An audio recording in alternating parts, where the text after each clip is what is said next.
Dumating si Vice President Sara Duterte sa Iglesia ni Cristo Central Office sa Quezon City kaninang hapon. Siya ay malugod na tinanggap ng Executive Minister na si kapatid na Eduardo V. Manalo.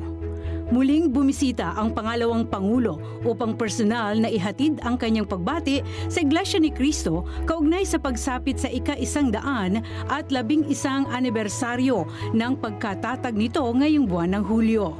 Ipinagpasalamat niya ang malaking bahagi ng Iglesia ni Cristo sa lipunan upang matulungan ang maraming Pilipino tulad ng isinasagawang pagtulong sa mga labis na nangangailangan sa pamamagitan ng lingap sa mamamayan lalo na sa panahon ng kahirapan at mga nararanasang kalamidad sa bansa.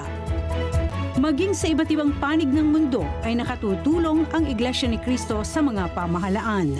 Kinilala rin ni Vice President Sara ang ginagawang pagtuturo ng Iglesia ni Cristo sa mga miyembro nito ang ukol sa ikapagiging mabuting mamamayan, pagkakaroon ng maayos sa pamumuhay at pagiging masunurin sa pamahalaan.